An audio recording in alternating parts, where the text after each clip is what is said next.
Hello, I'm Dr. Sandy Chapnick. This is you and your health, and Happy New Year, everybody. We haven't seen each other since last year. I hope so far 2013 is bringing all the joy, health, and happiness that can possibly come your way. So, as you know, I look everywhere for guests, and fortunately, in the recent past, I haven't had to look much further than my own practice. And it just so happened I've been taking care of this lady now for a number of years, and she just happened to tell me that she just got published. So yes, in Billerica we have another published author, and she writes children's books. And I thought, wow, what a great person to have on our show, because it's all about empowerment, which truly is another part of going into a healthy lifestyle. So this month's guest is Christine Sarno-Doyle, and I'm going to introduce you to her and read a little bit of her bio. So she is an inspirational writer who's published a number of motivational articles. She describes her writing purpose as a means to empower others, specifically in their quest to discover and focus on their individuality.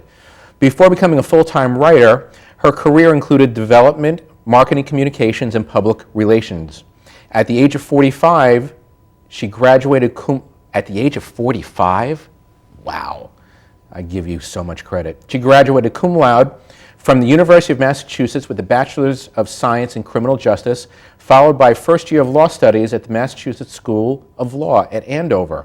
So you were ready to be a lawyer. Attorney, yeah. Unfortunately, health issues cut short her legal career and brought about a reassessment of her goals. She decided it was time to return to her love of writing and follow her dream of becoming a published author. She also founded the Joseph Sarno Scholarship Foundation, a scholarship which recognizes a student that has demonstrated the most significant growth in character and academic studies during their high school years, maintaining that success, and that is not only determined by academic achievement. Success is also a measure of how well one traverses life's challenges. So you've just released your first children's book called Your Inside Shape. Yes. What's it about?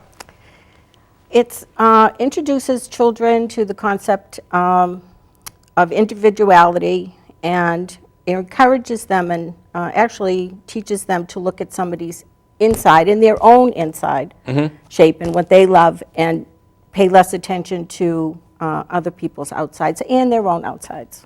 Okay, so it's all about following their heart and appreciating their different qualities and other children's different qualities.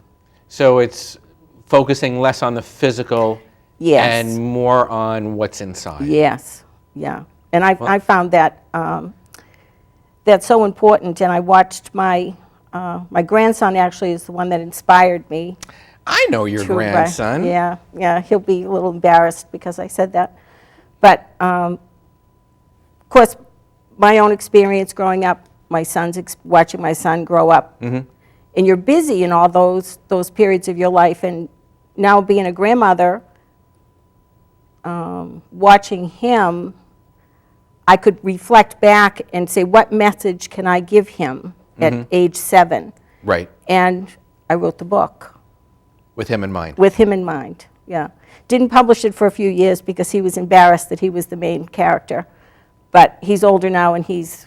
Is it a little bit more cool now? Yes, it's a little more cool now. So it's a book written for children. For children. But really, adults can certainly take a lesson from this as well. Because there's plenty of adults that still judge a book by its cover. Exactly. And I've had older children say that they've gotten something out of it. And I recently had a friend of mine say that she started to fill up when she read it because she knew adults that could still take the lesson from the book. So that was a nice compliment. So what grade level is it written at? Kindergarten and early elementary, probably from 4 to 8 years old. Yeah.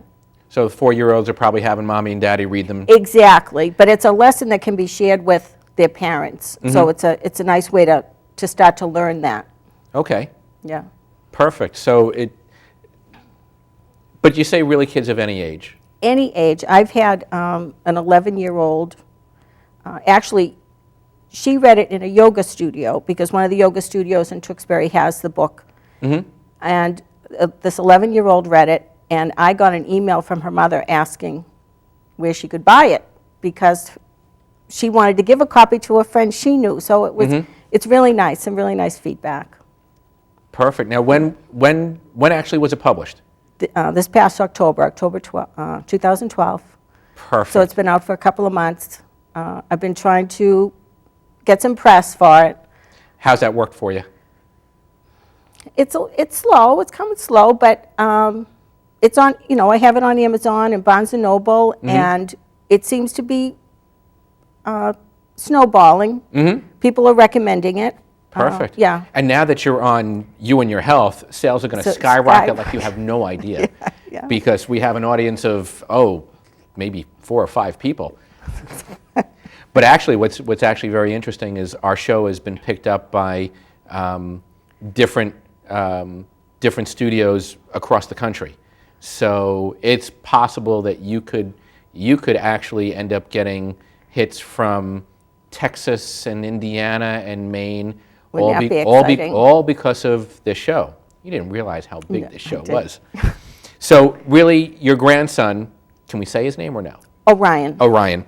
So he was the inspiration. Was there anything particularly about his growing up that made you decide that this was the appropriate book to write? Was there an incident or? Not an incident, but I realized his, he started to come into his own. And even, you can see those changes at 6 and 7, the interests that he had. And maybe they weren't the interests everyone else had. So it was encouraging him to, that's okay. To explore, explore, to follow your heart? Follow your heart, because that's what's going to make you happy. Perfect. Yeah. I like that. So now you wrote other articles before this first published book. Yes. Where did you write articles for, or can you give me a little bit of idea of what they were about? Yeah, the first article I've been writing since I was a kid. For me, it's like exercise. I need to write. That's what I do. But I was never confident enough to put it out there. Okay. So, but one I because once you put it out there, then you can get judged. Exactly. Exactly. But I thought if I'm going to talk the talk, walk That's the right. walk. Absolutely. So I was writing a lot of motivational, inspirational articles that I felt were good, but I hadn't put them out there. And I offered one to the Lowell Sun, and they published it. It was, actually the title was Living Beyond the Cliches, which is now the name of your website. Name of my website. And the feedback I got from that, it was, again, following your heart. And in order to do that, especially as an adult, what it takes to change. The obstacles that are involved in change when you really want to do something different. And I got tremendous feedback on that. And I said, oh my goodness, I have something to say. People want to hear what I have to say, which prompted the next article, which was Fostering the Right Attitude, not losing yourself in relationships and knowing who you are. And that got tremendous, that was worldwide feedback on that one. Really? Yeah, Australia. I got a. So where was that published? That was on a website called Tiny Buddha, and they're international. And I got tremendous feedback from people thanking me. So isn't that nice? It was incredible. So I thought, to be validated. To be validated, and to be doing something that as a kid, I always wanted to do, but you never have the courage to do it. So I've been there and I've done that. I sing in a choir and I act on stage. I wish I had, as a child, had the courage to get up onto stage and not worry about what other kids thought about me or what they were saying. I wish I would have been able to push all that stuff behind me and get up on stage. And I missed all those opportunities as a child. Exactly. If I could go back, if I could go back, I would do it again differently. But now that I'm in my older years, I really don't care what people think. Yeah. And I get up on stage and I sing and I dance and it's such a love, it's such a passion. I wish I would have followed that. I wish I would have followed my heart when I was a kid. Exactly. Which I feel is so important to encourage the kids to do that now. Don't lose the opportunity. And if this book can help get that done and can start inspiring kids to think outside the box and do what makes them happy, how wonderful is that? So that's the best payoff. Yeah. Absolutely, because nothing better than feeling good about yourself. Yeah. Yeah. So while we're still on the subject of your book, can we show the audience your book? Sure. There we go. And there it is, your inside shape. And that's what it looks like.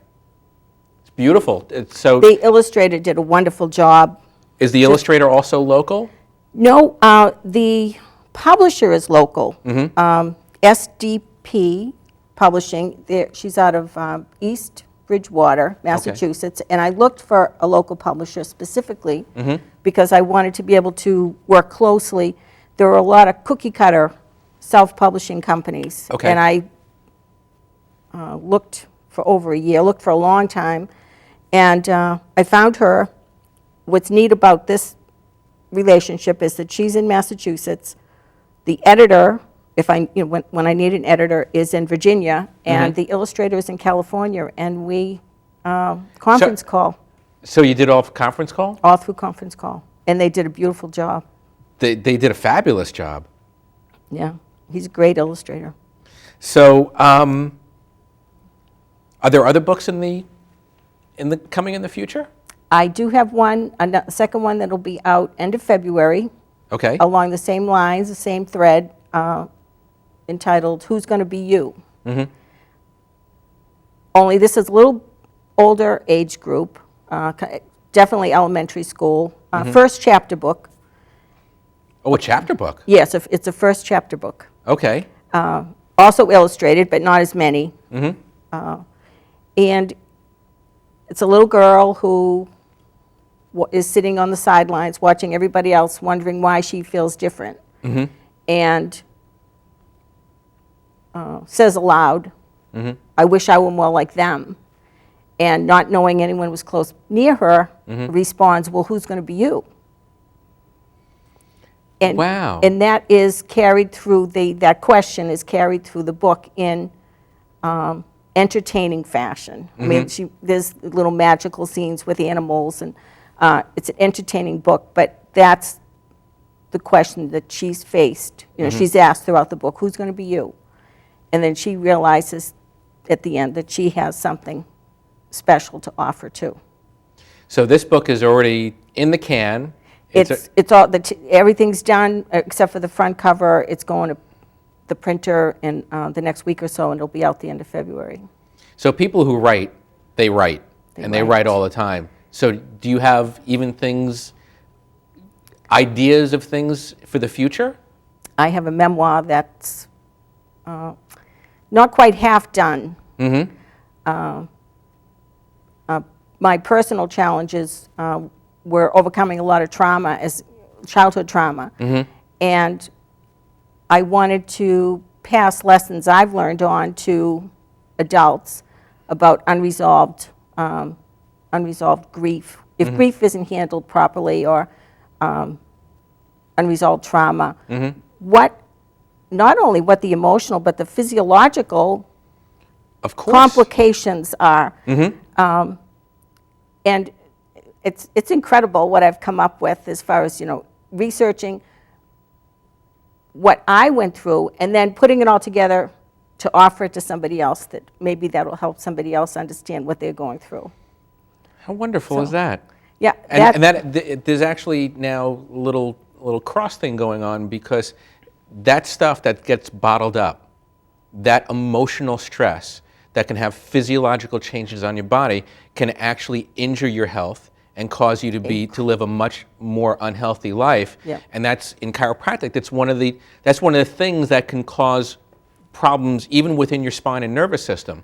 So when I ask my patients, have you had any stress in your life? It's not just physical stress, not just falling down, but it's also chemical stress, the foods you eat and the environment, and the emotional stress, the baggage. Incredible when you realize what that, what damage that can do to your system. Yeah. So that you're really all about just helping others, aren't you? I've been through enough that I want to help. I want to help other people. Yeah. So what do you think started you on this path to writing? You know, I wrote as a kid. Squirrel myself away in my bedroom as a kid and write poetry and short stories. And my son does the exact same thing. He's got lyrics all over his room, and he actually was published in my parents' condominium complex in Florida in their local magazine. That's nice, because you see your name in print and you take the next step. Yeah, I could see him continuing on. Yeah. So I'm sorry, going back to you. No, that's, I just, that's who I am. That's my inside shape. And I didn't know what to do with it. When you're growing up, you're not encouraged to go after the arts. Right. Or anything like that. Well, it's not cool. It's not, it's not cool, and you can't make any money at it, and you know, all that. And but I've been writing my whole career because it was public relations and marketing, and I wrote briefs in law school. I wrote articles from my undergrad. I mean, I always loved to write, and I was always good at it. Right. And now I have the chance to put my name on something, so that's exciting for me. So any regrets about not continuing on with law? I would have loved to. Law was a love of mine too, still is. But I know the kind of pressure it takes. It's not, you can't take that a course at a time. No, you have to go in like an intern as a doctor, and I went after that because I wanted to help people too. Maybe I'll go back at some point. I was disappointed when I couldn't continue that, but this is fulfilling also. And if I can help reach kids before they need an attorney, then maybe that's a good thing. So you have a couple of children's books. Yeah. You have a memoir that you're writing on. Yeah. Do you have ideas of other, even more children's books in the future? I did think of the second one that's coming out is Who's Going to Be You. Right. I did, and that's elementary. I did think of going to the next step in middle school. What do kids deal with in middle school? Oh my God. And middle school is so hard. That, yeah, and then do something with that. But I haven't got my head around that yet enough to produce anything. Yeah. I mean, having kids already been through those ages, I found the bullying in middle school years is probably when it hits its height. Okay. And even my daughter did a whole video montage on bullying that was, she actually got quite a nice audience on a little bullying video that she did. But yeah, that's a tough time for kids. Yeah, that was my next thought, was to tackle that. But that's, of course, you're dealing with a little older audience and a little more work, I think, than the first two. But that's kind of percolating back there. I'm sure things are percolating all the time back there. So other than those books, and you mentioned a couple of articles, any other articles that you've done? I have a number of articles that I've done. Can you share? Yeah, let me see if the one about fear comes to mind, about fear being in like a constant companion, and learning to acknowledge it, but not let it lead my life, but just acknowledge it's there. And when you push yourself through fear, I read somewhere that that's courage. So in the article I said, if that's what courage feels like, I'm partial to it, because it's empowering. Right. Once you can walk yourself through something that intimidates you. Well, most fear is not based in reality. Yeah. It was there was an acronym, false evidence appearing real. Yeah. Is what fear is. And I remember a number of years ago, I did a high ropes course. And if you've never done one, it's got some really great breakthrough moments. And one of the things that we did in this high ropes course was a pole climb and then jumping off the pole. So if you've never done anything like that, let me tell you.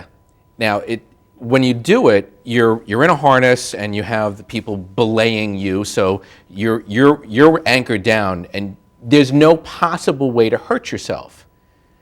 But try telling yourself that as you're climbing up this pole, and you have to now stand on top of the pole and then jump off. So it was a freeing experience for me, but it wasn't my personal experience doing it. It was watching another woman. And I'll never forget this. This woman had a fear of heights. And we all were lining up, and you take your turn belaying and helping other people, and then you're moving up the line and you're getting closer and closer to the pole. And even as soon as she got on the line, she started to be uncomfortable. The closer she got to the front, not only became more and more uncomfortable, but she started to shake. And by the time she was ready to do it, she was out and out sobbing. And she got to the bottom of the pole and she's sobbing. And the way it worked is there was a ladder that took you kind of part way up the pole. And then once you got onto the pole, it had the little grips that you got yourself up. So she got to the top of the ladder and she got to where now she was on the pole and she wasn't moving. And I remember the facilitator who was running the show said to Esther, "Esther, can you be afraid and take one more step?" And she would take one more step and she would stop.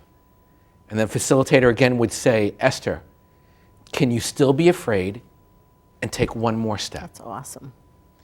And Esther made it to the top of the pole. Yeah. She never got to the point where she jumped off, but you know something?